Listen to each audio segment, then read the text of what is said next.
Welcome back दोस्तों। तो हम कंटिन्यू करने वाले हैं हमारी सीरीज क्वार्टरली रिजल्ट्स एनालिसिस, और आज हम इस वीडियो में बात करने वाले हैं Q1 FY25 numbers for Mrs Bector foods. अब ये कंपनी FMCG स्पेस से है, तो कंपनी के रिजल्ट्स को थोड़ा एनालाइज करें, समझे। उससे पहले समझते हैं इंडस्ट्री लेवल पे FMCG स्पेस में करंटली हो क्या रहा है। तो if you are tracking any of the large FMCG players like HUL हो गया, डाबर हो गया, मैरिको हो गया, तो यू विल नोट कि इनके वॉल्यूम्स में पिछले कुछ क्वार्टर से कोई ग्रोथ ही नहीं है। They are hardly growing by 5%, 7% in terms of volume.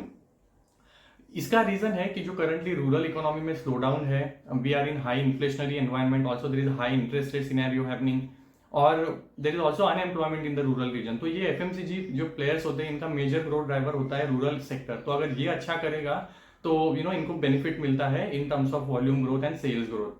But Mrs Bector Foods is a bit exception when it comes to FMCG space. ये एक हाई टीन्स में ग्रो करने वाली कंपनी है। इसके जो सेगमेंट्स है वो रिलेटिवली अच्छा कर रहे हैं compare to overall industry.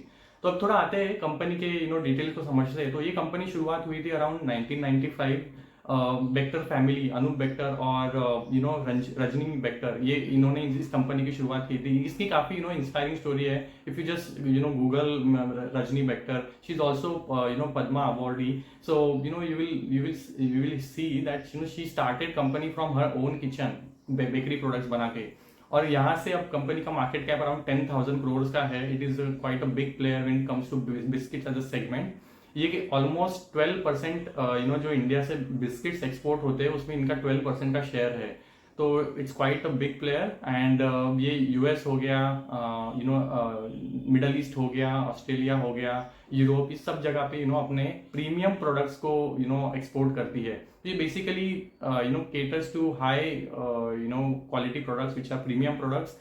And इसी की वजह से ये सेक्टर जो है ये थोड़ा सा आइसोलेटेड है और इसमें अच्छी ग्रोथ दिखी है। तो अभी सेगमेंट्स पे आते हैं। तो कंपनी के दो मेजर सेगमेंट्स है, एक तो हो गया बिस्किट्स और दूसरा हो गया बेकरी। तो इनका जो अराउंड 60% रेवेन्यू है वो बिस्किट से आता है। प्रीमियम बिस्किट्स हो गए, क्रैकर्स हो गए, कुकीज हो गए, ये सब ये बनाती है। 60% रेवेन्यू यहाँ से आता है। एंड देन 35-36% रेवेन्यू आता है बेकरी प्रोडक्ट्स से। तो इनके जो ब्रांड्स है, क्रेमिका के अंडर ये बिस्किट्स बनाती है, और इनके बेकरी प्रोडक्ट सेल होते हैं अंडर इंग्लिश अवन ब्रांड से। आई थिंक आपने भी ये हमारे यहाँ पे भी सब जगह मिलता है। तो you must have seen this products in the stores. और जो थर्ड छोटा सा सेगमेंट है, ये कॉन्ट्रैक्ट मैन्युफैक्चरिंग करते हैं फॉर लार्ज प्लेयर्स लाइक मॉन्डेलेज हो गया। इनके लिए इनके ये प्रोडक्ट्स बनाती है, लाइक ओरियो बिस्किट्स हो गया, बर्बन हो गया, तो चॉकलेट्स हो गया, ये सब भी बनाती है एज ए कॉन्ट्रैक्ट मैन्युफैक्चरर। यहाँ से अराउंड 5% के आसपास रेवेन्यू आता है। अब आते हैं कि ये अपने प्रोडक्ट्स कौन से ज्योग्राफीज में सेल करते हैं। तो इनका जो 75% रेवेन्यू है वो डोमेस्टिक है। वो इंडिया में अपने स्टेट्स में एक्सपांशन कर रहे हैं, वहां से इनका जो 75% रेवेन्यू आता है, और 25% रेवेन्यू आता है एक्सपोर्ट मार्केट से, जो मैंने कंट्रीज बोला। They are still expanding into newer geographies. America में अपना प्रेजेंस बढ़ाने की कोशिश कर रहे हैं। नए और भी कंट्रीज में ये लोग एक्सपांशन के लिए currently looking for more opportunities. तो ये एक स्पेस है। इसके अलावा ये जो आर्मी के कैंटीन स्टोर डिपार्टमेंट्स होते हैं, CSDs, इनमें भी अपने प्रोडक्ट्स बेचते हैं, और अराउंड 35 लोकेशंस में। These are very big stores for army and serviceman.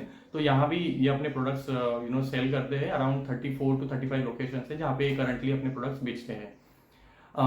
तो ये हो गया इनके सेगमेंट्स, और कहाँ पे ये अपने प्रोडक्ट्स बेचते हैं। थोड़ा आगे बढ़ते हैं, अब देखते हैं इनके मैन्युफैक्चरिंग फैसिलिटीज कहाँ पे लोकेटेड है, ज्योग्राफिकली कैसे ओरिएंटेड है। तो इनका बिजनेस शुरू हुआ था नॉर्थ से। ये नॉर्थ डोमिनेटेड प्लेयर है, और ये धीरे धीरे very similar to ASK Automotive, जो नॉर्थ से स्टार्ट हुआ प्लेयर है। ये भी एक नॉर्थ से डोमिनेटेड स्टार्ट हुआ प्लेयर है, और धीरे धीरे अपना एक्सपांशन वेस्ट मार्केट में और साउथ रीजन में कर रहा है। तो करंटली ये महाराष्ट्र और कर्नाटका में इन्होंने एंट्री लिया है, but they are still to explore east and southern remaining states in the country.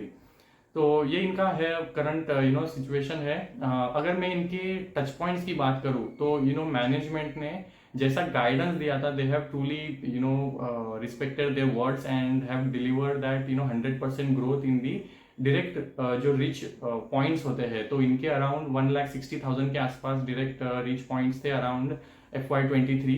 जो FY24 आते आते अराउंड 3,20,000 हो गए, तो डबल किए इन्होंने।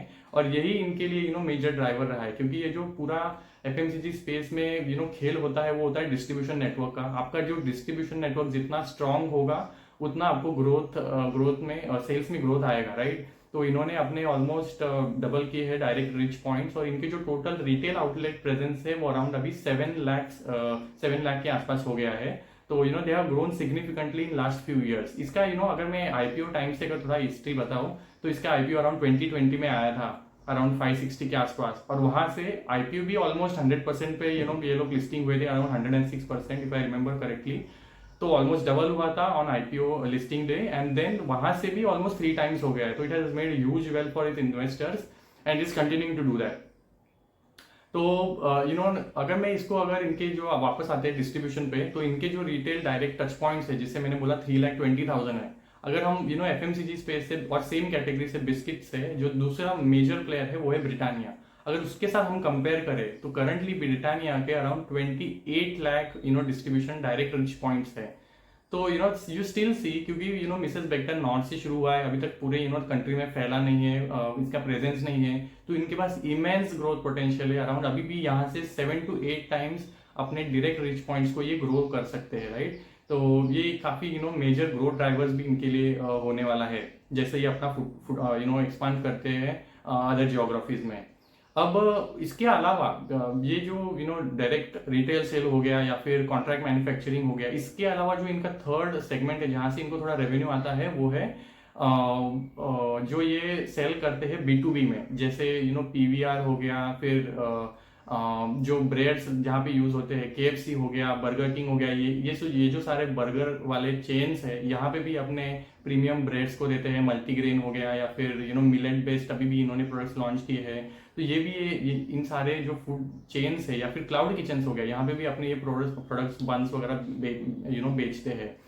बट जो इनका प्रॉब्लमेटिक एरिया रहा है यही रहा है कि ये जो पूरा QSR चेन रहा है, इनमें पिछले कुछ क्वार्टर से कोई ग्रोथ ही नहीं है। अगर आप कोई भी प्लेयर्स ट्रैक करते हैं, देवयानी हो गया या फिर सफायर हो गया या फिर रेस्टोरेंट ब्रांड्स एशिया हो गया जो बर्गर किंग आउटलेट चलाता है, इन सारे प्लेयर्स के रेवेन्यू में, टॉप लाइन में कोई ग्रोथ नहीं है। और क्योंकि आप ऐसे प्लेयर्स पे डिपेंड हो जिनके वॉल्यूम्स में ग्रोथ नहीं है, तो it is impacting Mrs Bector foods also.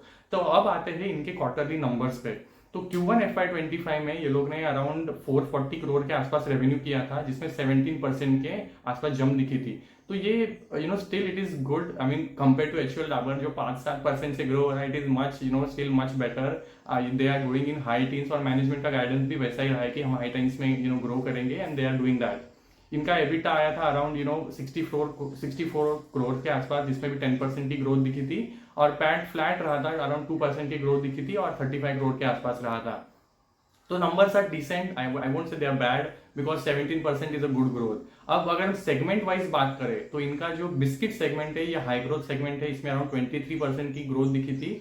और इनका जो बेकरी सेगमेंट है वो एक्चुअली कल्प्रिट है इन दीज नंबर्स, जो अराउंड 14% से ग्रो होता है। और जो मैंने रीजंस बोले कि ये जो QSR चेन्स को ये सप्लाई करते हैं, वहां से क्योंकि ग्रोथ नहीं आ रही है, तो इनका जो बेकरी सेगमेंट है वो इतना अच्छे से परफॉर्म नहीं कर रहा है, और यही कल्प्रिट है इस क्वार्टर का।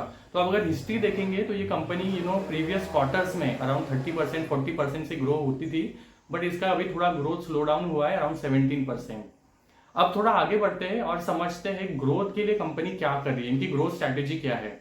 तो जैसे मैंने स्टार्टिंग में बोला कि ये करंटली एक्सपोर्ट करती है काफी जियोग्राफीज में, और ये और भी नए जियोग्राफीज में एंटर करने के लिए ट्राई कर रही है। और इनका जो खास बात है कि क्योंकि ये कॉन्ट्रैक्ट मैन्युफैक्चर से बनाते हैं और हाई क्वालिटी प्रोडक्ट्स पे इनका हमेशा फोकस रहता है। अगर आपने इनका कभी मैनेजमेंट को सुना होगा तो they have imported very sophisticated machinery required from Europe, जहाँ से इन्होंने काफी हाई एंड टेक्नोलॉजी वाली कंपनी मशीनरी सेटअप की है। जो भी अपने प्लांट सेटअप करते हैं वहाँ पे ये हाई क्वालिटी मेंटेन करते हैं। इनके पास सर्टिफिकेशन से FDO हो गया, FSSAI हो गया, तो इनका हाइजीन पे फोकस रहता है, क्वालिटी प्रोडक्ट्स बनाते हैं। तो इससे फायदा इनको ये होता है कि जब एक्सपोर्ट करते हैं तो you have to maintain all those standards, right. I mean you can't sell low quality products in the outside market. तो ये लोग अभी they are trying to have partnership with some large retail players like say Walmart हो गया या फिर और भी कॉस्को हो गया। तो ये जो सारे रिटेल प्लेयर्स हैं उनके साथ अगर इनको अपॉर्चुनिटी मिल जाए तो they can sell it to entire their network that is outside, right, I mean outside countries. They are looking for this opportunities. इसके अलावा ये अपने प्रोडक्ट कैटेगरीज को इम्प्रूव कर रहे हैं, नए प्रोडक्ट्स लॉन्च कर रहे हैं। तो they are getting in to frozen jars, या फिर ब्राउनीज हो गया, या फिर जो मल्टीग्रेन ब्रेड्स हो गया, या फिर बंस हो गया। उसके अलावा मिलेट बेस्ड प्रोडक्ट्स इन्होंने रिसेंटली लॉन्च किए हैं। तो ये सारे नए कैटेगरीज है जहाँ से इनको एक्सपेक्टेशन है अच्छी ग्रोथ आएगी।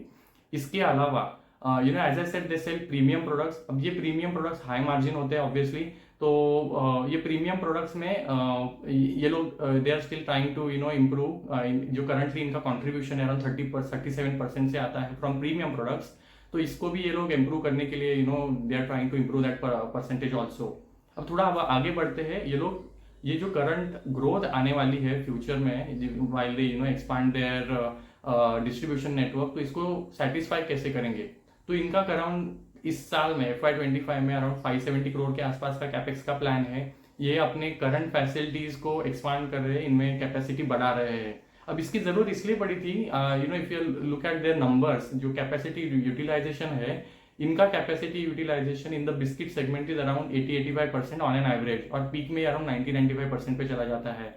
When it comes to bakery around 70-75% पे इनका कैपेसिटी यूटिलाइजेशन है, which is very high, right. I mean अगर आपको आगे ग्रो करना है तो you will definitely need to improve the capacity और increase the capacity that you have in the existing facilities, या फिर open the new facilities। तो ये यही कर रहे हैं। इनकी दो लाइंस नई खुलने वाली है पंजाब के राजपुरा में।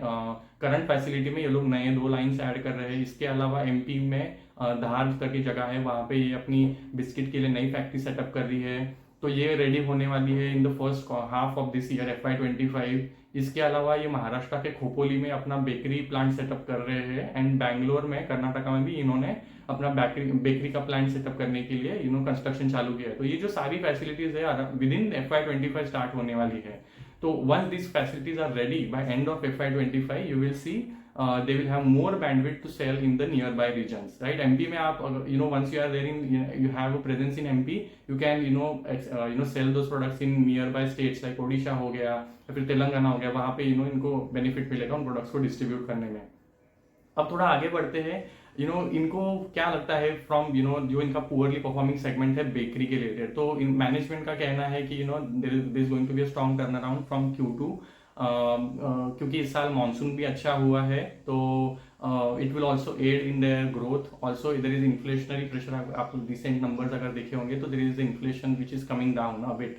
तो ये और there is also decline in the raw material cost. जो इनका मेजर रॉ मटेरियल प्रोडक्ट है वो गेहूं है, व्हीट। तो उनके जो कॉस्ट प्रेशर था रॉ मटेरियल में, वो भी अभी थोड़ा कम हुआ है। तो inclusive of all this factors, इनको लगता है आगे जाके अच्छी ग्रोथ आएगी, and management is very hopeful कि जो सेकेंड हाफ है इस ईयर का, उसमें और स्ट्रॉन्ग ग्रोथ इनके नंबर्स में दिखेगी।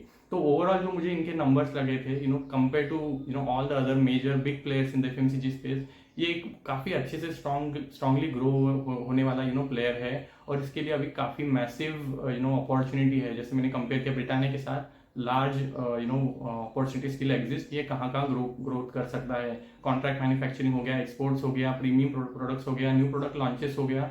So there is a vast opportunity for them to grow, and still a small company relative compared to Britannia, which is a mammoth. So I think it has a good scope. तो numbers अच्छे थे, ठीक ठाक थे। हमें track करना पड़ेगा आगे क्वार्टर्स में। ये जो अपने डायरेक्ट रिच पॉइंट्स है जो FY24 में इन्होंने डबल किया था, इसको ये कैसे एक्सपांड करते हैं, and how it helps them in the overall numbers. तो यही है, नंबर्स ठीक ठाक थे। I just forgot to mention, इन्होंने आई थिंक 1-2 दिन में QIP लॉन्च किया है अराउंड 400 करोड़ का।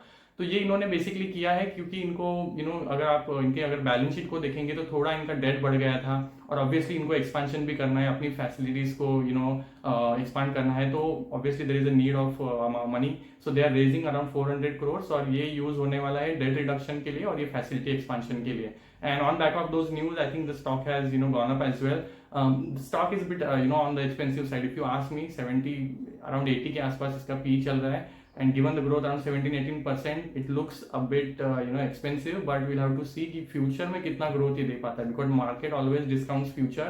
अगर ये नए facilities open कर रहा है, इनको इसको visibility है कि हम नए geographies में जाके expand कर सकते हैं, तो that might help it maintain those margins on those valuations।